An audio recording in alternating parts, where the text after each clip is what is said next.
The Orzhov Syndicate stands as one of the most powerful and feared institutions in Ravnica, a guild that blends wealth, religion, and crime into a single, all-encompassing hierarchy of contracts and control.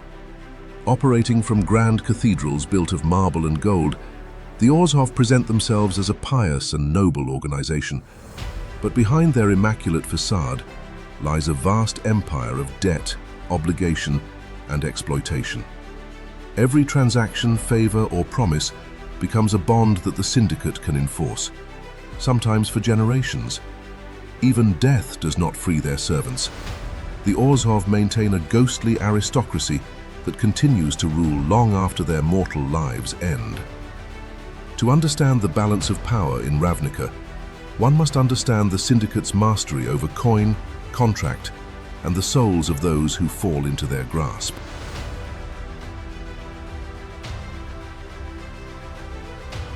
From their earliest days, the Orzhov Syndicate built their influence through the accumulation of wealth. Gold, property, and contractual agreements form the backbone of their power, granting them control over trade networks, religious donations, banking services, and the debts of countless citizens. Every coin collected is part of a larger system designed to bind clients into long-term obligation. In this structure, wealth is more than currency. It is leverage. The Orzhov operate with ruthless efficiency. Their priests, collectors, and administrators ensure that debts are paid, interest is enforced, and contracts are honored. Those who fail to meet their obligations face escalating consequences, financial penalties, social ruin, or forced labor. The Syndicate's influence reaches deep into the lives of Ravnicans, from merchants seeking loans to families pressured into generational debts that pass from parent to child.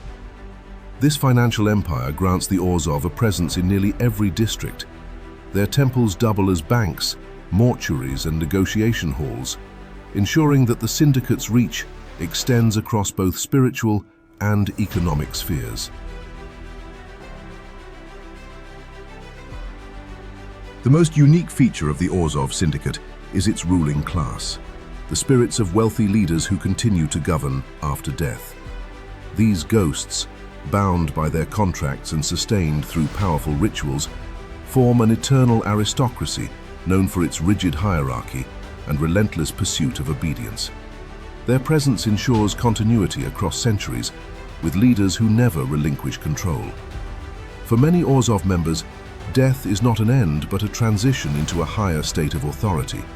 Spirits oversee financial records, monitor guild activities, and issue commands to their living subordinates.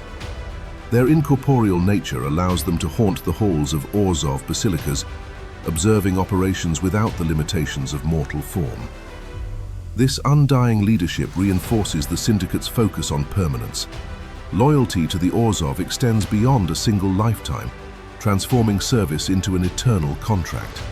The living fear their demands, and the dead maintain their grip on the guild's power structure.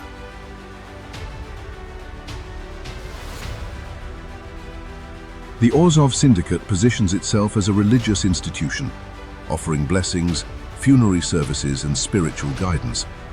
However, these rituals serve a deeper purpose: to bind citizens into formal agreements that the Syndicate can leverage. Every blessing has a price, every service requires compensation, and every promise becomes a contractual obligation. Priests function as both spiritual leaders and legal authorities, overseeing transactions that blend faith with finance. Their sermons reinforce themes of obedience, duty, and repayment, shaping a culture where debt is seen as an inevitable part of civic life. Citizens often turn to the Orzhov for help in times of need, only to find themselves entangled in a web of obligations that grows more restrictive over time. This system of control ensures that the Syndicate maintains dominance without relying on military force.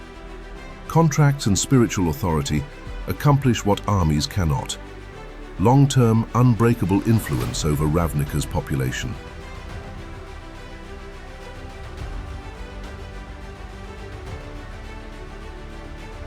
The Orzhov's pursuit of wealth and obedience places them at odds with multiple guilds.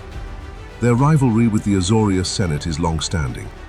The Senate seeks to regulate economic practices, while the Orzhov consistently find loopholes or exploit legal ambiguities to maintain profit. The Dimir, though secretive, share a tense dynamic with the Syndicate due to their overlapping interests in manipulation and information control. Conflicts with the Golgari swarm arise in matters of funerary rites and corpse reclamation, each guild asserting authority over the dead. The Rakdos disrupt Orzhov operations with chaotic performances, while the Gruul destroy Orzhov property during raids, striking against symbols of wealth and oppression. Despite these tensions, the Syndicate endures.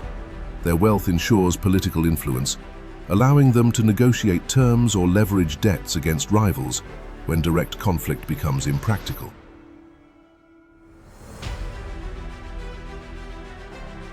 In the current era, the Orzhov Syndicate remains one of the most stable institutions in Ravnica.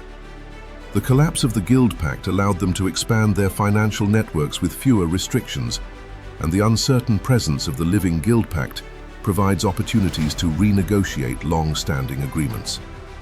As other guilds grapple with rising instability, the Orzhov strengthen their holdings, increase collection efforts, and extend new lines of debt to desperate citizens. Their blend of economic power, spiritual authority, and undead leadership makes them uniquely suited to endure political upheaval.